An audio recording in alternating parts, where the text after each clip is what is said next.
welcome to your science class. In today's class, we will be discussing about what are chemical changes. Now, if you are watching all the videos, you may know that we have already discussed what is a physical change and what are the other properties that occur in a physical change. Now, let us discuss about chemical change today. Well, the name suggests chemical change. So, it suggests by its name only that it involves a change in its chemical composition.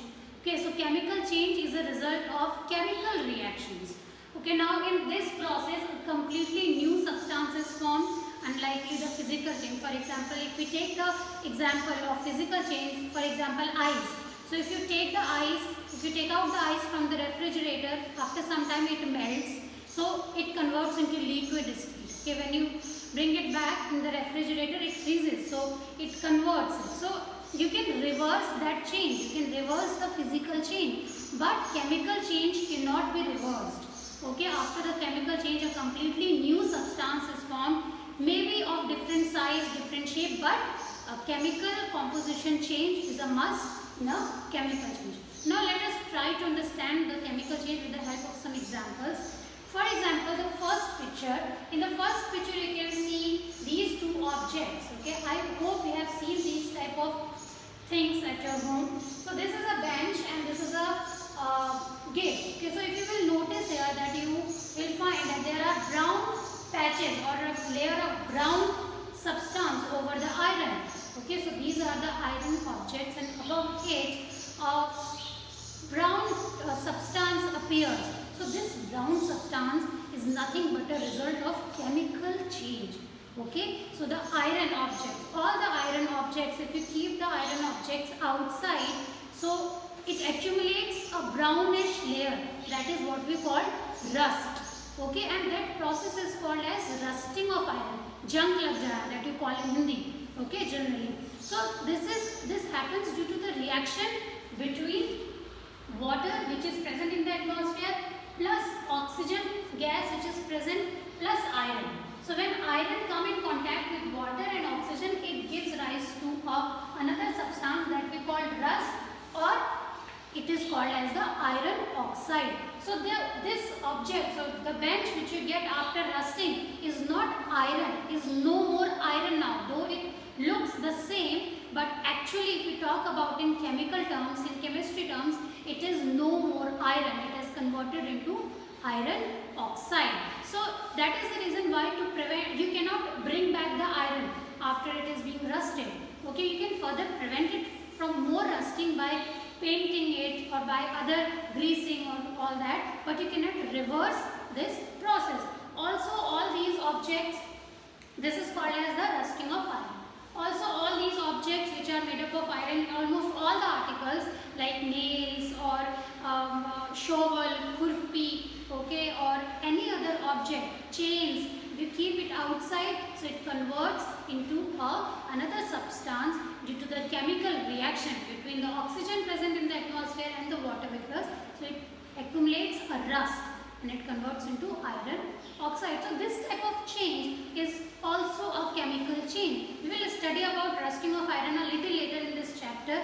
Now the another example is of making of omelette. So well children, if you talk about egg, okay, so when you break a egg, okay, so that time it is a physical change because you are breaking an egg, you are changing its shape.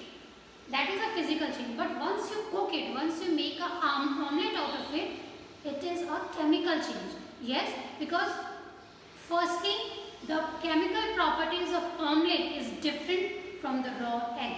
Okay, I mean the properties of the egg, the protein that was there in the raw egg before is different from the protein that we get in a omelette. So it means there is a change in its chemical composition.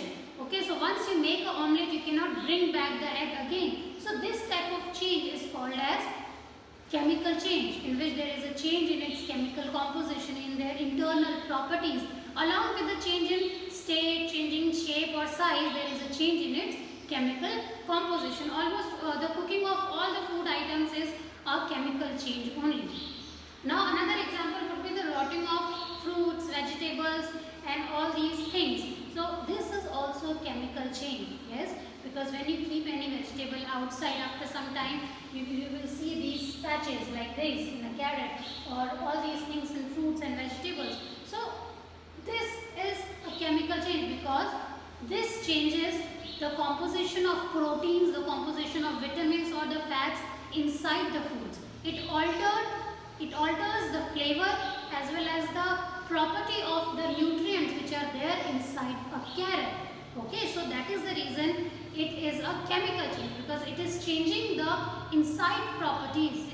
They are altering the taste or the composition of proteins or the fibers which are present in these fruits. Now, how do they occur? How do these, what do we call them? Very first thing. Well, these are called as a fungi, and they can be bacterial also. Okay, so they occur due to the accumulation of fungi on them. Okay, so as we already discussed in previous chapter, that these fungus, okay, already present, these fungal pores are already present in the atmosphere. Once they get any moisture in the hot climate, okay, when the climate is hot and they find any wet or humid thing, they lay on it and they start germinating. That is how any object or any fruit or any vegetable or any eatable gets raw. The very good example of the accumulation of fungi on a bread. Yes, you take a bread, keep it outside for some time. After few days, you will notice a layer of greenish substance over it. So that is fungi. So that is also a chemical change, because it is completely changing the composition of that eatable. Now let us define what is chemical change. A change in which a substance undergoes a change in its chemical properties is called as chemical change. Okay, now if this new substance is formed, yes, a substance of new flavor, new properties is formed, this type of change is irreversible. You cannot bring back the original substance after it has undergone the change. Okay, so the example are rusting of iron, cooking of food, digestion of food, growing of seed into a plant. All these are example of chemical change. In our next class, children, we will study more about chemical changes. That much for today's class. Thank you, children.